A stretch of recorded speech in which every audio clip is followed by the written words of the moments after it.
want to buy some death sticks? You don't want to sell me death sticks. I don't want to sell you death sticks. You want to go home and rethink your life. I want to go home and rethink my life.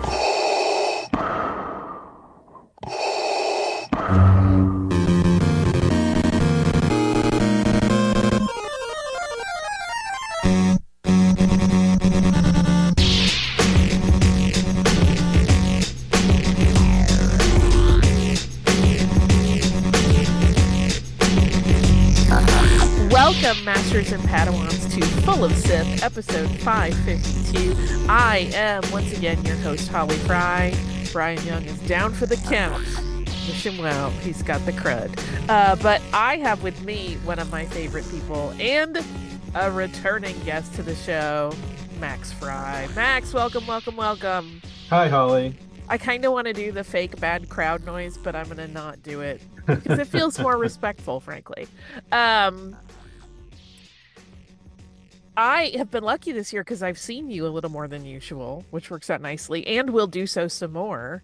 I know. I'm looking forward to it, and we've been having a great time. Yeah, we got to see each other in San Diego when we showed up at Comic-Con.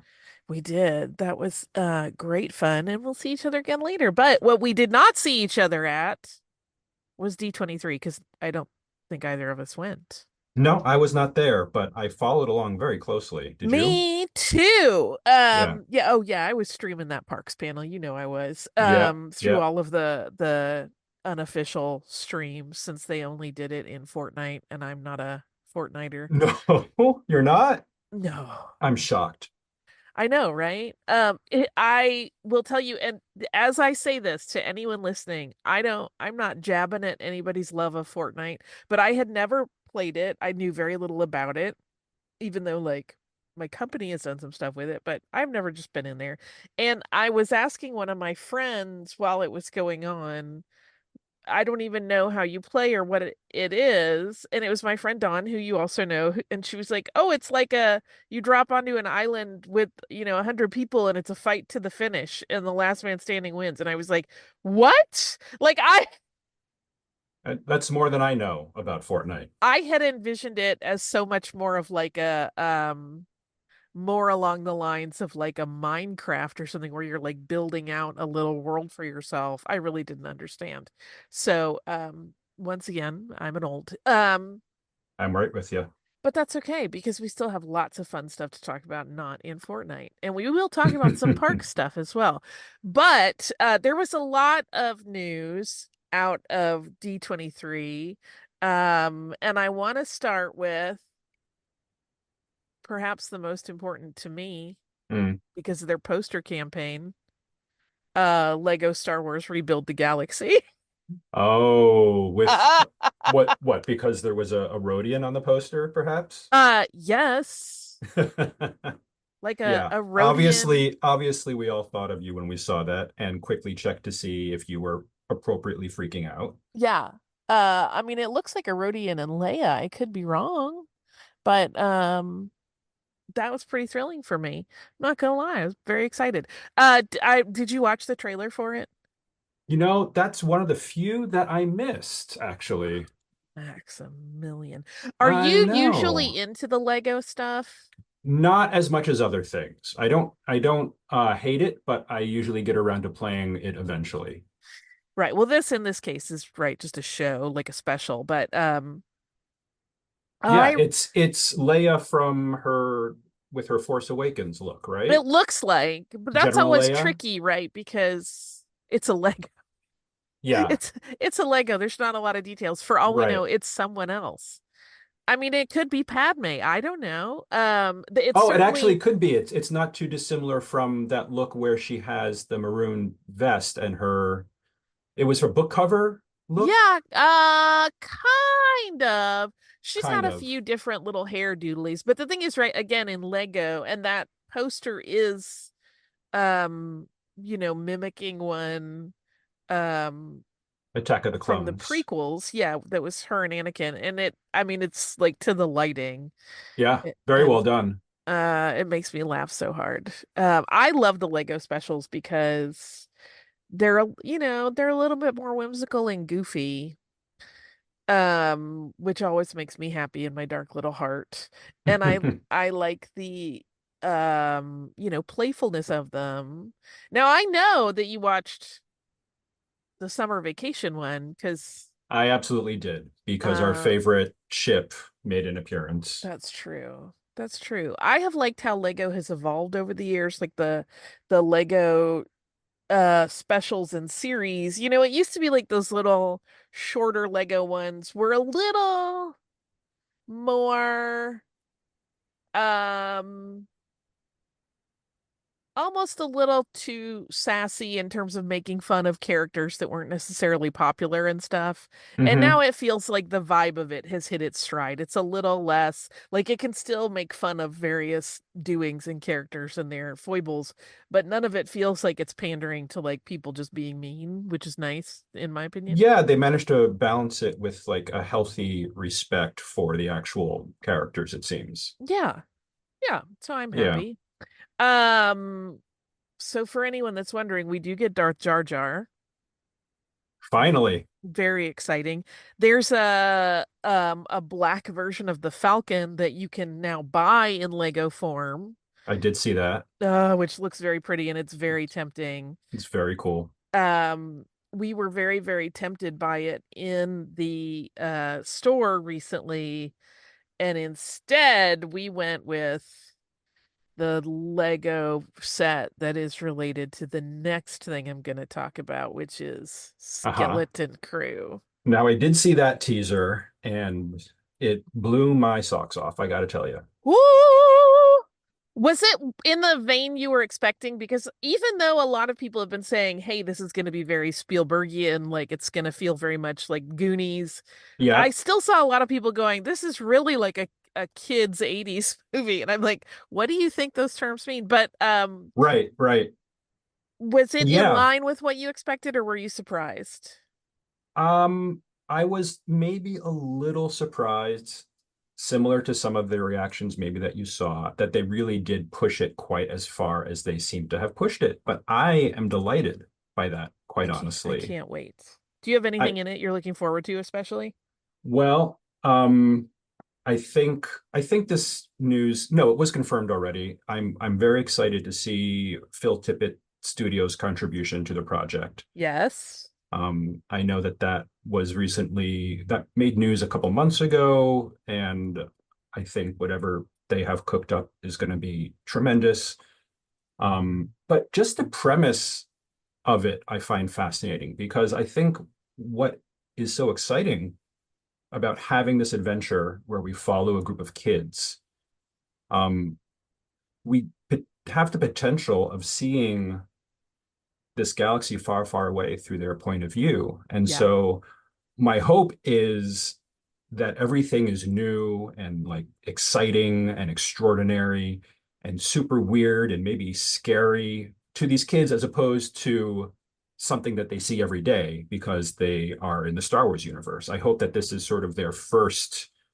I mean, I think from the trailer they even said, "Don't you dream of going somewhere or leaving the planet" or something to that effect. So Right. I think it's going to be potentially a really fresh perspective on this whole adventure in a Star Wars universe, and I'm very excited by that. Yeah,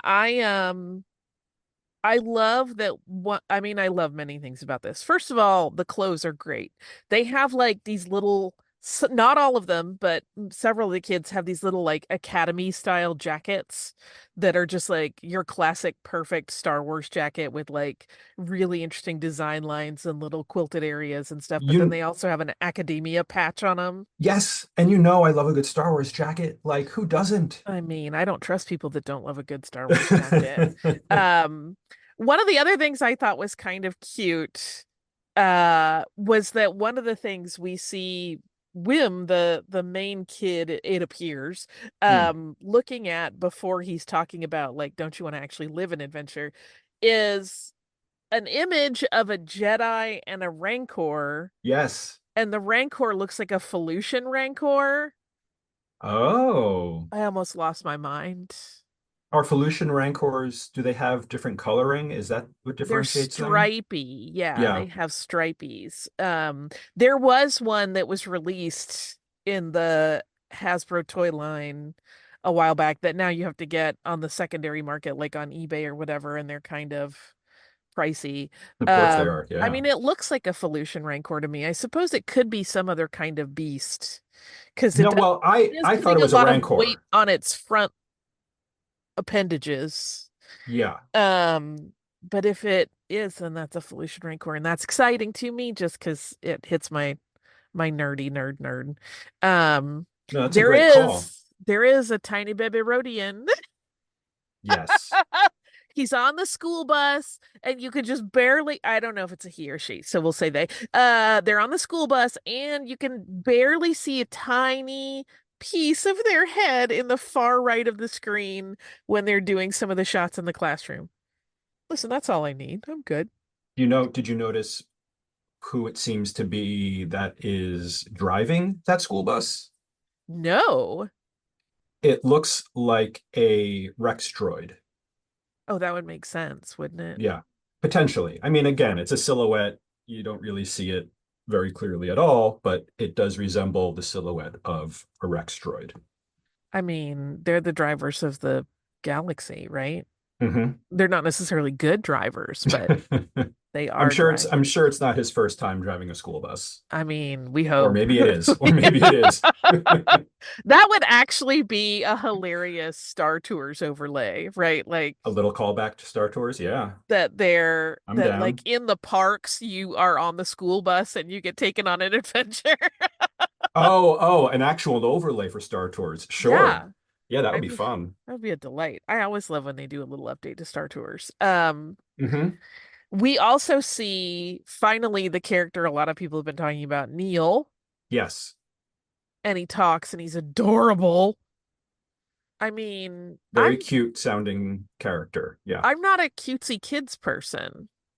I'm obsessed with Neil. There's, been lots of discussion because I think somebody said from the Lucasfilm side of things pretty early on, it's not Nortolan. But we don't know what he is because I was Hmm. thinking he was like a Hooter kind of character from Captain EO, which we'll get to that some more. He does resemble Hooter more than he does Max Rebo, but I think he's so too. missing those very distinctive suction cups Hmm. on the top of the nose to be the same species as Hooter. And yeah, I think Leland Shee posted something either on his Instagram, I'm not entirely sure where, but basically he threw up a bunch of pictures of different elephant-like species throughout Star Wars. Yeah. And then at the end just had Neil on his own with as an unnamed species, as if to say, look, there are a lot of species that resemble elephants in the Star Wars universe. Here's another one. Like Yeah. this is something else. I'm resisting the urge to go on a sidebar tirade about my feelings about elephants and how they're proof that we can't handle meeting alien life. Go on. Well, because listen, like the more we learn about elephants, the more we learn how incredibly smart and Yeah. complex they are and how, their social structure is just as complex to my mind as any, human cache of people. And they clearly have like a lot of emotional reactions to things. They very clearly have hierarchies that they understand. There are always stories of like them elephants seeking retribution when there's been violence done against one of their own, etc. And I'm like, and we don't understand these animals, and we have Mm, lived with them on the same planet for how many yeah. eons. What makes us think we would ever understand alien life or even recognize it if we see it? That's my sidebar. That's very fascinating. Yeah. Don't even get me started on whales. But anyway, so I do. How about octopus? Anyway, I will talk about octopuses forever. I love them. yeah. But because of that, because of the complexity that we have, I think it is pretty natural for people designing in, a sci-fi fantasy space to draw from elephants as kind of design inspiration because One, they are also very cute. If you've ever watched a baby elephant goof Oh, around, the uh, cutest. the sweetest. And make them blue. I'm telling you, Neil, I'm obsessed. With that little tuft of hair. Oh, the cutest. The cutest. So Yeah. yeah, although it appears they're two friends, um are maybe from a different school because they're not on the bus, they're on a bike. We see suburbs for the first time we've ever seen in Star Wars. I got the impression in that, sorry, well, yes, suburbs, but to answer your thing about them being on the bike, I got the impression that they were maybe cutting school to go check this out. I think, I think they all go to the same school, You think but so? that's just my impression, but who Maybe. knows? I mean, it would make sense, but you never Yeah. know. Um, But yes, the suburbs. And what a wonderful like thing to see in terms of how like we've seen the giant cities of Coruscant, we've seen the moisture farms on Tatooine, we've seen the Ewok village. Like this is just another way beings live in the Star Wars universe. And why not? yeah, I mean, what it made me think of as a contrast, because obviously, like, listen, Luke's living out in the sticks. He's out in what we would call in Georgia, East Jesus. But but we have seen people living in, as you said, like much more densely populated areas, right? I think about Edie in Andor and her apartment in the huge Right. enclave of apartments, whereas this does look more like what we would normally recognize as an analog of our own suburban layouts. I'm looking at a shot of it now, and it's just like similar house after similar Hmm. house with a cute street, and they have sidewalks and a Why Thor not? and a I mean, it's Thorian walking something I adorable. know how adorable is that. I it did surprise me a little bit at first, and then I immediately was like, yeah, why not? You know, just yes, and let's go on this adventure. I'm ready. Yeah, I mean, here's the thing, right? Surely in a galaxy as big as the one we have been given glimpses into, there's space enough for almost any style of community to develop. So I'm like, great, this fits right Exactly. in its own Yeah. little way. And it's Um, got great pirate vibes going on. the pirate vibes. So we saw all of the costume display, Hmm. right? Which had um most importantly, in my opinion, um a real janky looking droid. Hmm. Smee. Yes, with the peg leg, who is Yes. apparently going to be voiced by Nick Frost. Yes. Super into it. Yeah, me too. Super into it. Um, and then there's plenty more piracy. Hold on, let me make sure I look this up and don't get my um It was the Nick Toe pirate from Mandalorian season 3, whose name right. I'm blanking on. Right. Um my brain has completely been like, by the way, I'm deleting some data. So, Hope you don't need it. yeah, kind of. Here we go. Let's see if this has their namers. No, maybe not. Yeah, yeah, yeah, yeah. Yeah. Vane. His name is Thank you. Vane. Thank you. So we have Vane, we have Smee. We Is his name have, actually Smee? well, it's SM33. No. Yeah. Oh, that's I hilarious. know it's cute, right? Um, And the Wolfman pirate, yes. based on the original Rick Baker Wolfman mask they used in the cantina in A New Yes, Hope. and we get to Yeah. see him shooting a bit in the trailer, which is quite thrilling. Yes. Um, That's a very fun design. very, very. And then we also have um this is one of those things where my early childhood imprinting gets me every time because I know that the character is named Reese, Oh, right. but like that was originally like that was all we had. We didn't have the idea of a Gran as a species. So my instinct is always to call it a Reese first. So, but I know it is not. But we have this Gran who also looks a little janky. He is missing an eye stalk, Mm-hmm. and that looks messed up, even It beyond the does. eye patch. It took me a second to realize what was off about him. I was staring at him thinking, why does this Grand look different? And yeah, And somebody pointed out the eye patch and then it all made sense. it's because he's seen better days. Didn't. Oh, I didn't even think about it that way. I'm not punny, yet it happens all the time by accident. But those are all very exciting. Now, we didn't see a lot of them. We didn't see Vane in the trailer, I No, don't think, and we didn't see the Gran. no. We did see our Wolfman with guns ablazing, and we did see Smee. They may not call him that. They may call him 33 or SM, but we saw him for like a second. Hmm. So I'll be very curious how they look the way they're on display at D23, like a crew. This is what I'm finding interesting because also um, the droid was on that piece of promo art with the kids. So either the droid ends up befriending them and sort of going on this adventure with them, or the droid, just based on the placement of his face in the art, sort of big looming behind them, Yeah, that's often a place where the villain goes as well. So I don't really know what to expect from this guy. I don't either.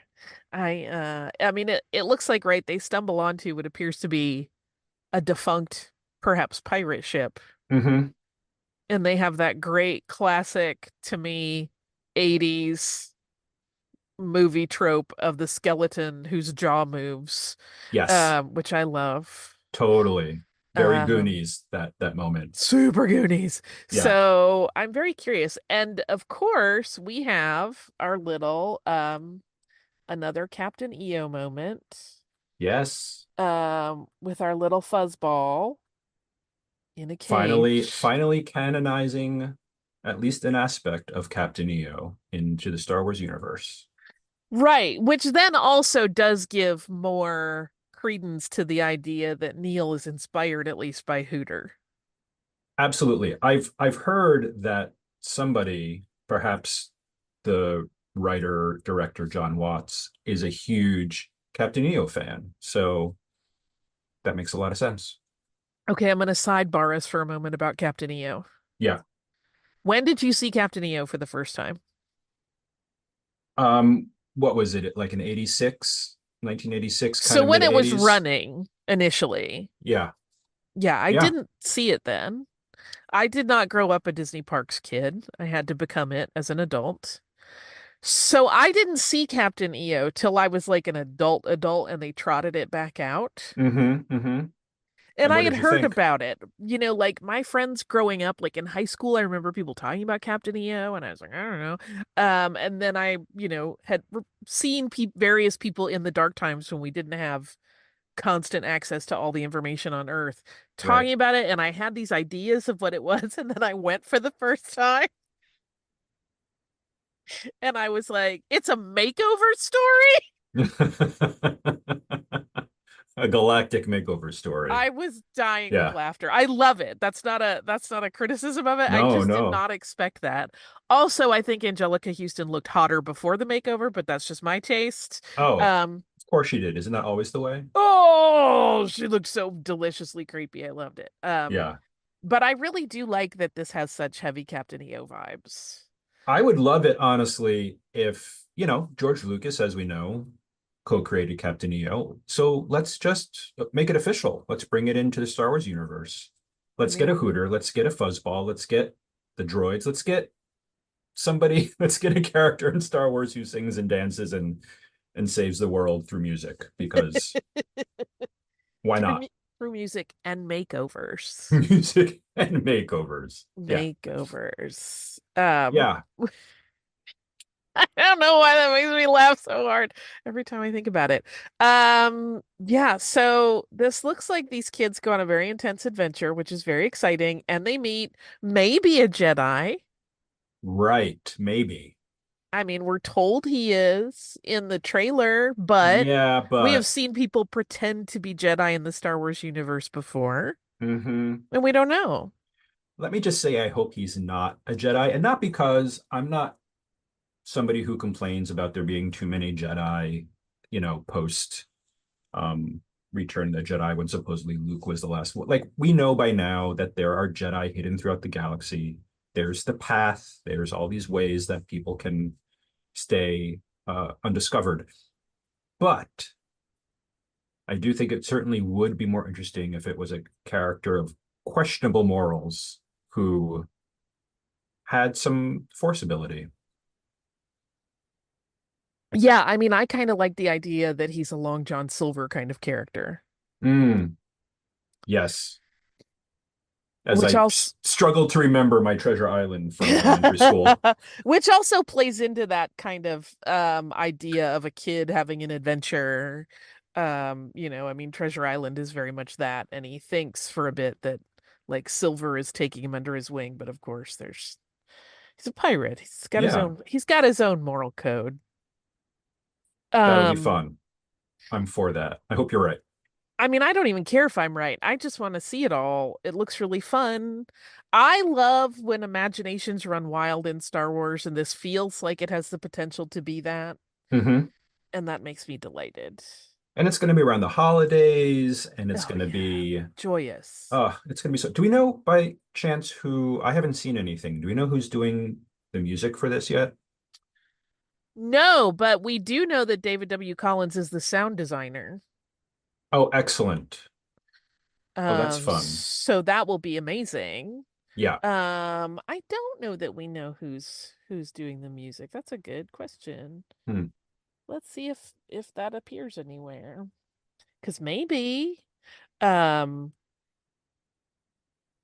Well, we'll find out soon if we don't already know. yes. Yeah, I feel like in on the one hand, I'm like, December is so far off, and then I'm like, No. No, Um, it is very near. it's gonna be here in like a minute. Hold on. I hold on.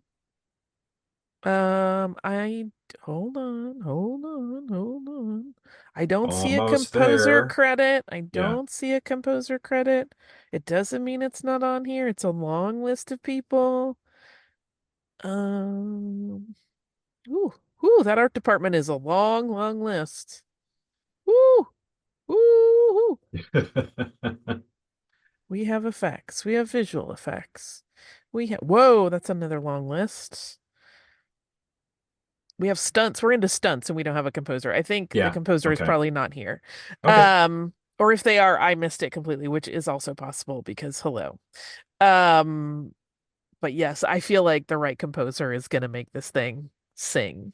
Yeah, it's got a lot of potential for some fun music for sure. I'm very excited. Um, then did you get to watch any of the maybe they weren't supposed to, but they did stream and post clips of the little teasers that were shown during the Lucasfilm section of the big what's coming in entertainment panel. I might have. Um, Yeah, I did. I saw the footage from the Mandalorian and Grogu and Andor season 2. Andor season 2. I know. Let's talk about Mandalorian and Grogu first. Sure. Um, One, I think we can all agree we would probably like a different name, but I'm not the boss of that. Whatever it is, it'll be. I mean, here's the thing. I know people get really worked up about the names of things. I don't.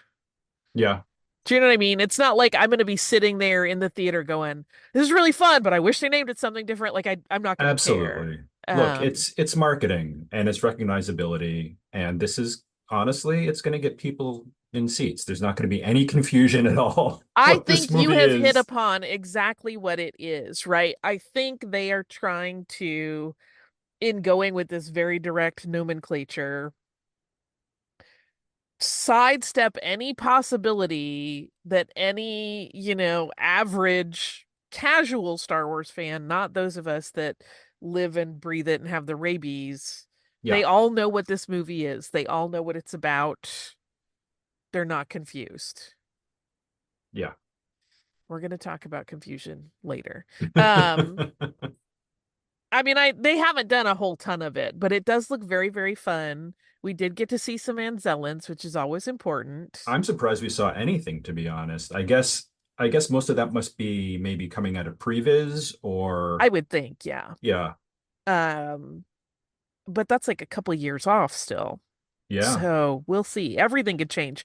I mean, I always kind of want to caveat that whenever we're talking about these things, right? Like, do you remember when Rogue One came out and people were like, there was stuff in the trailer that isn't in the Yes. movie? And I'm So like, much. yeah, Yeah. because movies get recut all the time. Like, this isn't the Yeah. only one where that happened.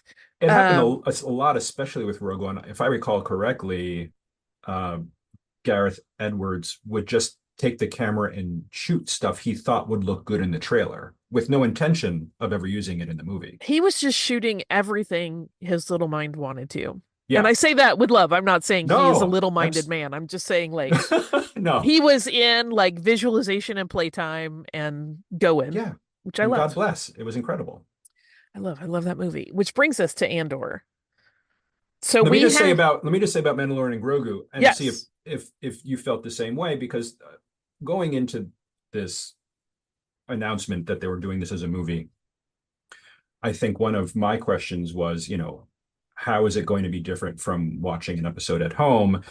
And I do think the footage they chose to show us did indicate that things are going to be on a grander scale. That Yes. shot of him on the ATST charge, it looked like he was charging some AT-ATs in the snow, and it pans up very quickly to show them. Like, that's the kind of stuff that's going to read really great in the movie theater as opposed to watching it even on your giant TV screen at home. And so as long as they sort of Yes. have that as a driving um, force in sort of the kind of story they want to tell with this movie, then I think we're going to be in for a good time. Yeah, and we get at some point Zeb is flying the Razor Crest or Oh a Razor yeah, Crest. he is, isn't he? So do you think that's a new ship or do you think that's a flashback? I don't know. My first thought was that it is like at a different point on the timeline. But now I'm not married to that, and I'm not really convinced that's what it is. Like that it's on an earlier point in the timeline than where we're at. Oh, But you I think don't the entire adventure might be at an earlier point? I That mean could be. maybe. I don't really Sure. believe that. I think it's a possibility. But it's also like I mean, there are so many easy ways to explain away a Razor Crest being in Yeah. the mix again, right? Like Yeah. Din didn't have the only Razor Crest in the galaxy, I'm sure. Like right, that's the name of the model of the ship, right? they're not common, yeah, but they're also not an army of one. I mean, I could see them literally doing it as simply as Pelimato has secretly been gathering parts because she knows he misses his ship. Like Mm-hmm. anything. Um, Yeah. but yeah, what's interesting in that shot, and I didn't notice it, I had misinterpreted that shot when I first saw it. Again, we were looking at like footage that was shot from a distance in Mm-hmm. the thing. I thought it was Zeb in like possibly his X-Wing cockpit, and Brian was like, nope. My beloved was like, nope, nope, it isn't. And then Yeah. we went back and looked, and not only is it Zeb driving the Razor Crest, Mando is there with him holding Grogu, Yes. Yes. which seems interesting. So we don't even know if it's his ship. That's right. Yeah. Grogu's kind of hanging on to his back in a slightly new way Yeah. to be carried around, which is cute. I Yeah. wonder if he's got a little sling back there for him, or if he's just like clinging to his cape. Any of the above is great. All the every time I think I'm like, man, I really bought a bunch of Grogu stuff. I'm a little Grogu'd out. And then I see a clip and I'm like, nope, right back in. more, more Grogu, please. So yeah, we'll see what comes of all of that. Yeah. Um, but then on to Andor, Mm-hmm. light of our lives, It fire looks of so our good. souls. Listen, we're getting Ben Mendelsohn back as Krennic. Krennic is back. We're getting Saw Gerrera back. Yes. We're getting K2 back. I feel like we're very spoiled children. Are you more excited at the potential of seeing a scene between Krennic and Edie or Krennic and Pendergrass? I mean, I want it to be Krennic and Edie. I feel like that is gold. Um, but I will. I mean, we know the odds are pretty good that we'll see Krennic and old Pendy. Um, Yeah, which also could be like the bitchiest moment in Star Wars film history, right? If ever there were two dudes that might go at each other's throats just over the most like weaselly posturing. in their clean white uniforms. Yeah, I mean, I think in a way that like, Vader and Mati don't even touch, right? Like Hmm. I Yeah, mean, those are intelligence bureau weasels, which is just another level. it's so Um, good. It's so good. It's gonna be. I'm so ready. I just the fact that it's going to lead up right before Rogue One. I mean, I don't know if you saw this, but actually I'm sure you did. The uh Hasbro Black Series line revealed an upcoming figure of Cassian Andor from Andor, the TV show, yeah, but it appears to be the same costume he's wearing at the very beginning of Rogue One. yeah. So It the may walk us right to the gate. it's gonna, yeah, I mean, maybe we're gonna find out a little bit more about his friend that he has to kill. They could actually make that moment even more horrifying if it turns out like Ooh. they're like best friends or something. Like, Mm. how crazy would that be? Gracie, I'm wondering when this is gonna drop because right, we know we have Japan coming up, Fast and Mm. Furious. And I'm wondering if they're gonna do something like they did with Obi-Wan, where like if you get into the panel, you get into the premiere that night. Oh my goodness. That's an incredible thought. Or I guess it's not the premiere technically, but it's like the preview screenings. I do wonder because that was wildly successful. People Well, that love was that. the Obi-Wan thing was the premiere, I think. Yeah, I couldn't remember if they did Yeah, like the no, premiere. it was. Yeah. And they could do it Um, again. Absolutely. yeah, yeah, we'll see. Um, I feel Because like do we I'm, have that's end of April next year, which yeah, I don't know if we've gotten a possible premiere date for Andor season two, but we like, have not. but that kind of sounds possible. Yeah, End of April, early May of next year. yeah, be fine by me. I mean, listen, let me be frank. I never managed to get into the big panels at anything. I'm always like, either I'm too lazy to get up and go get in line at some ungodly hour, or I'm booked doing something else at the same time, and it's just not going to happen. So if it does happen in Japan, like, enjoy everyone else. I'm going to presume I will not be part of that party, but that's still exciting in terms of timing to know that it would be that soon, Yeah. or Oh, and to think that it could be that soon is what I should say. we also got to see what looks like a shot of a rebel base on Dakar from The Force Awakens, Hmm. which I suppose I don't remember this from something that actually was referenced in the movie The Force Awakens, but I've seen people discussing how it was a former rebel base. So it's very Yeah. likely the same location, which is very cool. I think we got to see two tubes standing out It above did it. look like we saw both of the tubes. Yeah, both Both of tubes. four tubes, I guess we would say at that point. The Tube Brothers, Right, the they're Two Bros. fresh mates, is that the deal? Yeah, Um, yeah, I'm here for it. I'm here for the idea of seeing Saw Gerrera's little band actually like kicking it up. Because we saw some of that in Rogue One, hmm but not really in terms of those characters very much, right? Like we saw some of them, but I feel like there's a lot more we could potentially get of them just being really badass. We could potentially even see tiny Jyn Erso. Oh, I suppose we could. We because could. he's watching her at that point, I believe. Yeah. He's her guardian or whatever arrangement that was. Yeah, it depends like what points they select on the timeline of Saw and Jin's relationship that coincide with Cassian's progression. Yeah, I feel like at this point we would be too far past it, right? possibly. Yeah. Yeah, I think Because so. what we're starting 5 years before Rogue One in season two, and every season is Yeah. a year closer. I mean, every few episodes is a year closer. Yeah, and he Saw dumped her when she was 16 and I think she's older than 21 in Rogue One. Okay. No, I think you're right. I think you're right. Um, Honestly, which is fine because Rogue One is Jin's movie and we're learning more about Cassian. So yes. yeah, And we get a lot of Bix, it looks like, which makes me really happy. great. She's Like, terrific.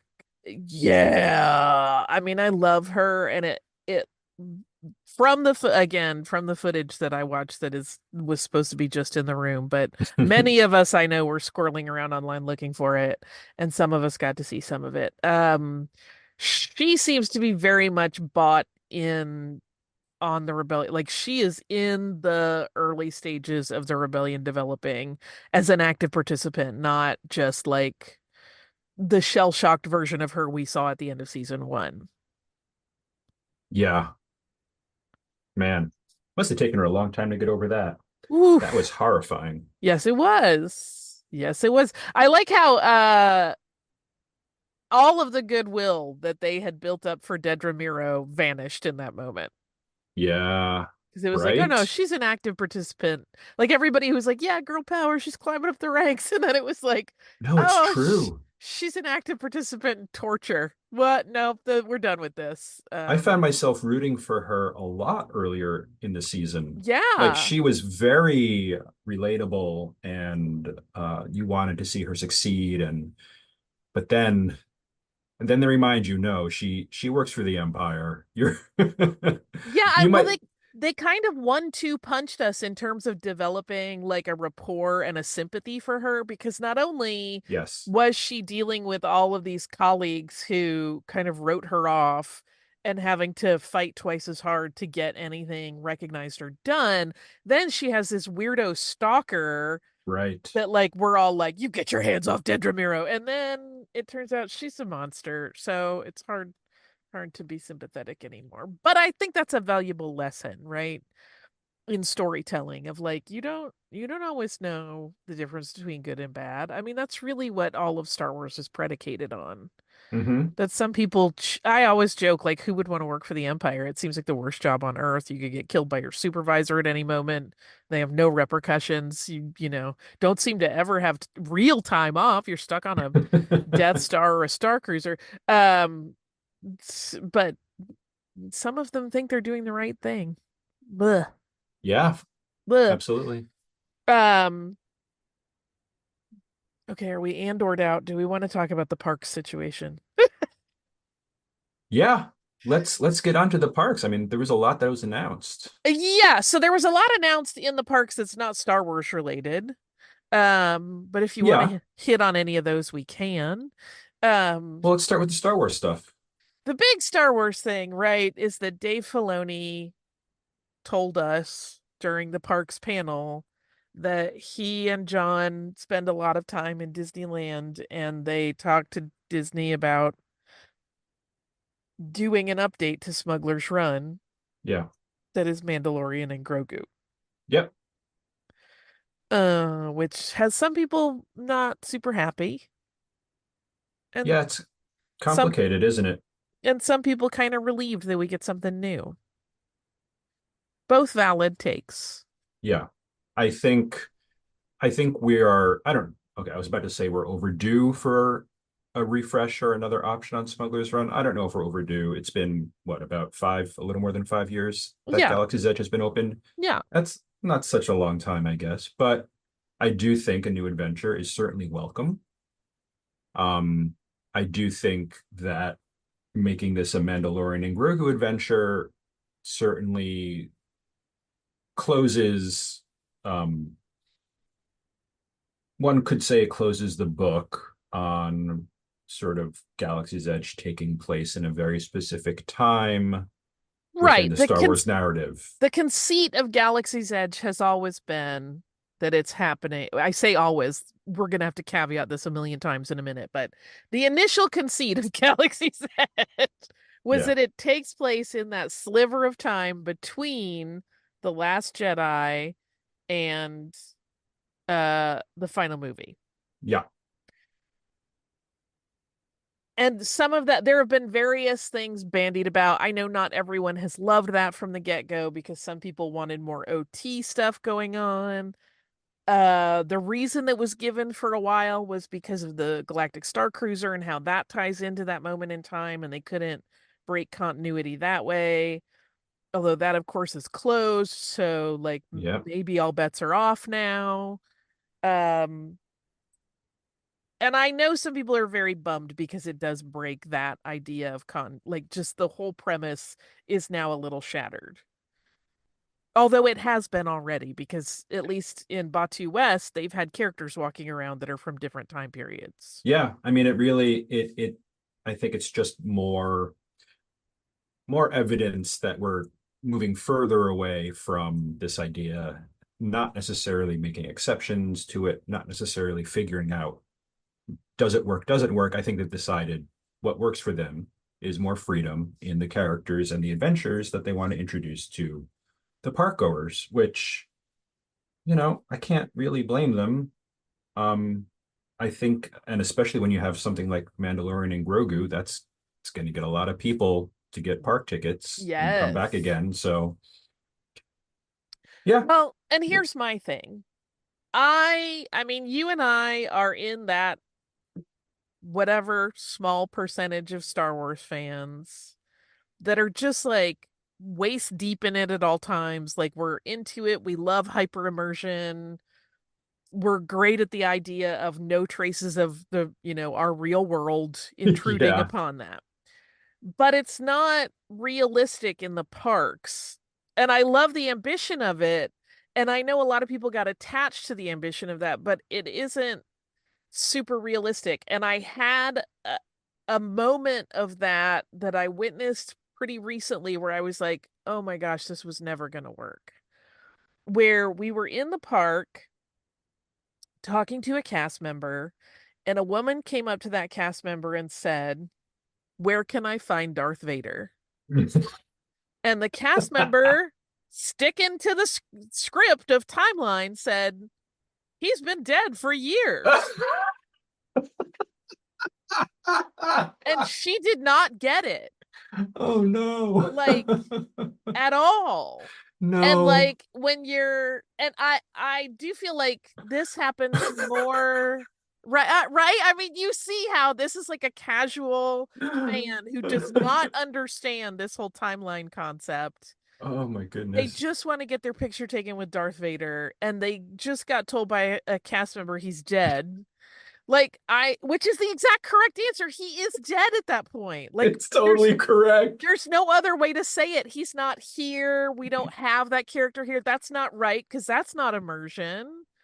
But there's it's hard to communicate the specificity of that one day in time to the average park goer who maybe loves Star Wars, but they're not like deep in the lore, obsessed, following every little, nook and cranny. They saw there's a Star Wars land in Disney, and I'm going, and I'm going to get my picture taken with Darth Vader, and I'm going to get a BB-8 balloon, and and all of that is a perfectly valid, set of things to want. I love being like, I mean, the writing was on the wall when they had to change all the menus to stop only saying things like tip yip and kadu. Oh, right? yeah. Like, I remember that. Like, we just knew. Of course, I am sad every time we lose one of those things. But at the same time, I just don't think it's realistic to expect everyone else who goes to a park to get in the sandbox at the level some of us would love the most.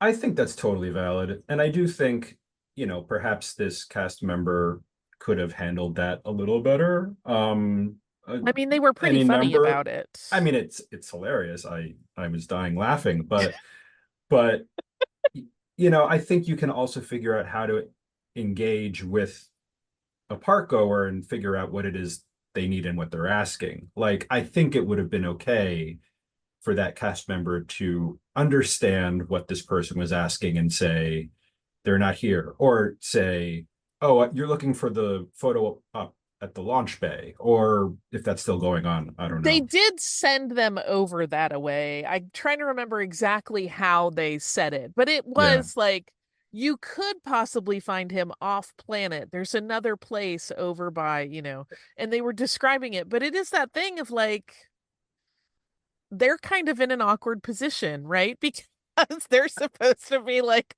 all in explaining Yeah, this stuff. So yeah, but you can engage on the level that is brought to you. right. Like if you or I walked up to a cast member dressed in our, Batu local attire and we asked a question, they would probably interact with us in character and try and keep the immersion and pretend going. But if somebody who clearly has never been there before or is just looking for Darth Vader comes up and asks a question about Darth Vader, I think it's okay to say, Right. you want to go past Toy Story Land over to the But launch bay here's and the thing. yeah, Here is where this falls apart, which I think is a perfectly valid approach, by the way. But here's where this falls apart. In that moment, I was standing there and so was she. right, right. Two Yeah, different flavors going on. Like, how do you no, that's totally true. negotiate that moment? And I don't know. But anyway, all of this is to say that I reconciled myself to the idea of characters not in that time frame being around, Yeah, and it's fine. I mean, it's fine. it is fine. Do It I is dream fine. of a day when I win the lottery and I buy out the park one night so me and all my Dorcas Malorcas friends can run around in our Batu finest and nobody better talk out of timeline, but Yeah, like yeah, I know that's not realistic when you literally have like a mom and a dad who are just trying to like give their kids a great vacation, and like their 6-year-old is losing their mind over one thing and their baby maybe needs a diaper change, and they don't want to hear you say refresher. They're like, where is the bathroom? Do you know what I mean? Like yeah. I see both sides of this completely, and I there's not a good way to reconcile it. Like it's never been fully immersive because unless you're willing to gate check people and say like, I'm sorry, you don't have a scavenger's vest on, ma'am. You can't go in. Like there's never been a way to do it Yeah. because it's people in there like flip-flops and t-shirts. No, that's all true. And they're, Target shirt with the technical readouts of the Falcon. Like you can't do it.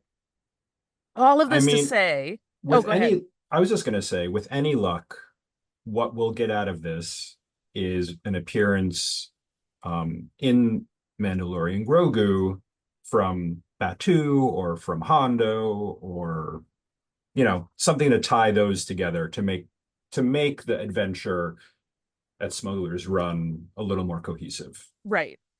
I have two additional thoughts on this. Yeah. One is that I would love it if Smuggler's Run ended up a little bit like Star Tours, where it's randomized and you don't know where you're going or who you're going to see. Yes. Agreed. Two,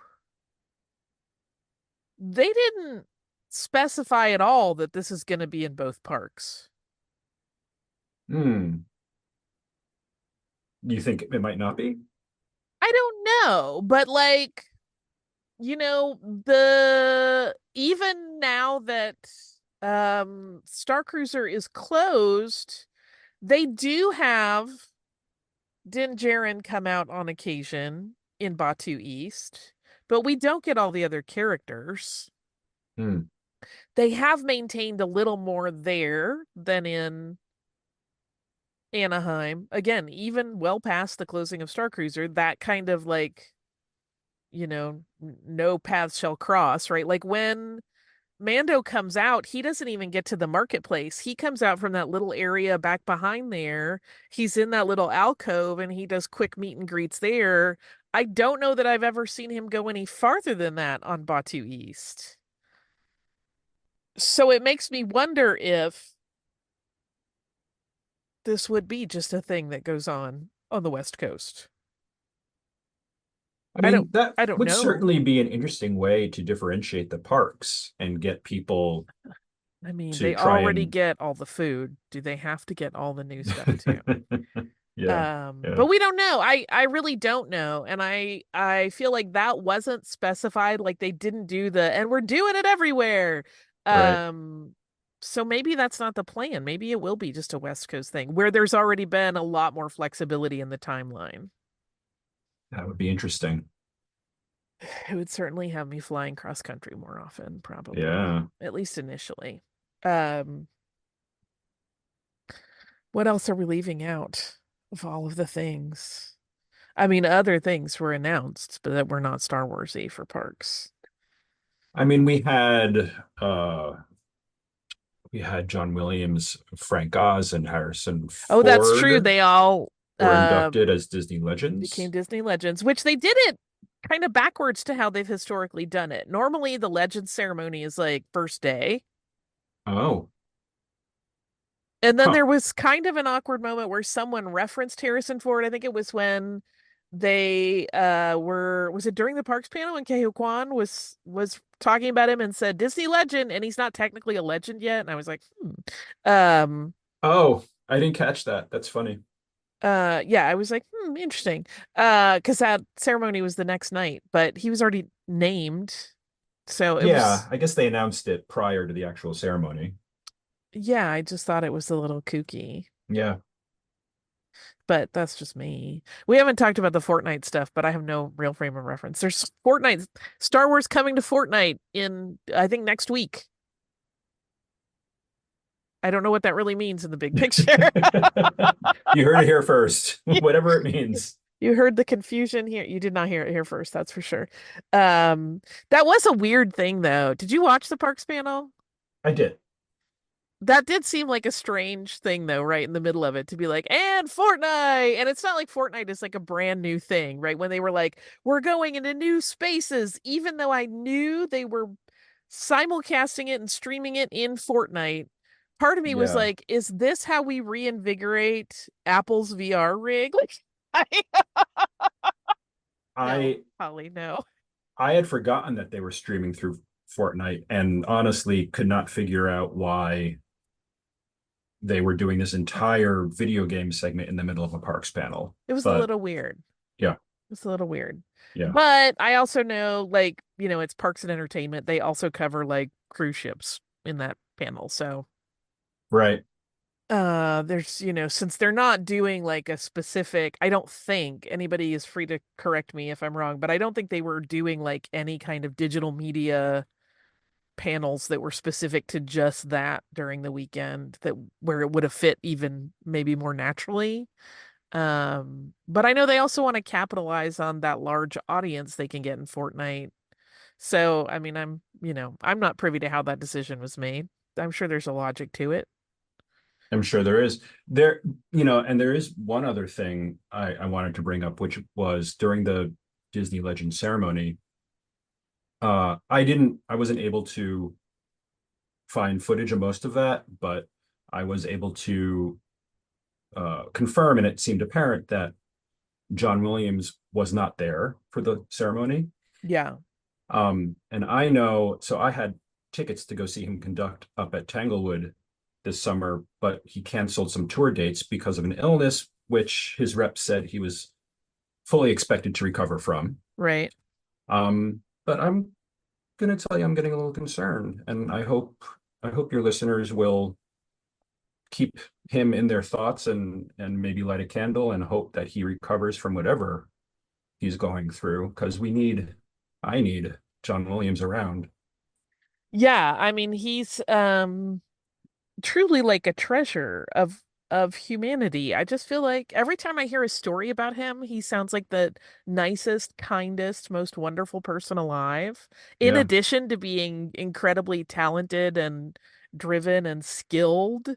I always am trepidatious anymore to just like hang a hat on calling someone talented because you can have a lot of natural talent, but like there's also a lot of skill learning. And he's like the apex of all of those things. So I don't want to just say that he's talented because he's also incredibly accomplished and skilled.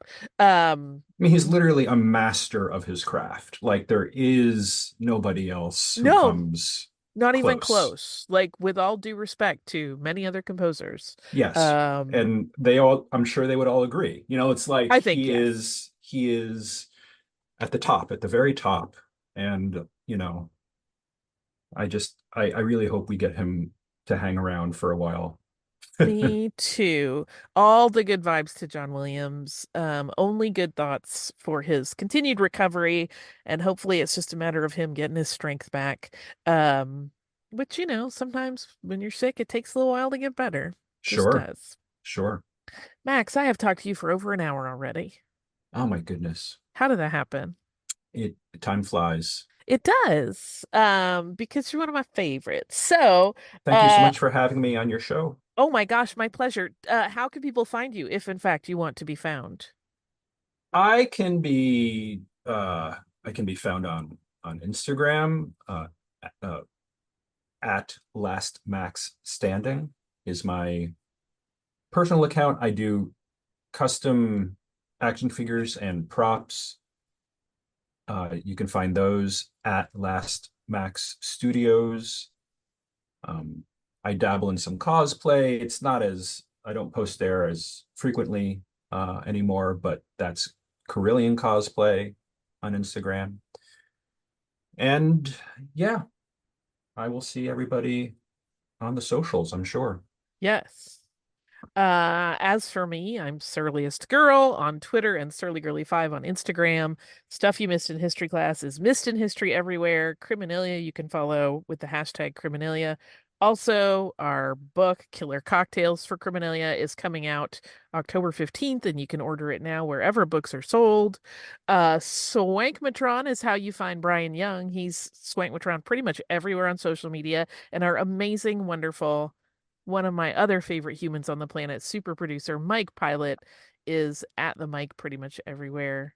Uh, I love those dudes. So, with that, I want to once again say thank you, Max, for hanging out with me. Thank you, Holly. And to all of our wonderful listeners who I know are sending all of their best and most loving thoughts to John Williams, the force will be with you always.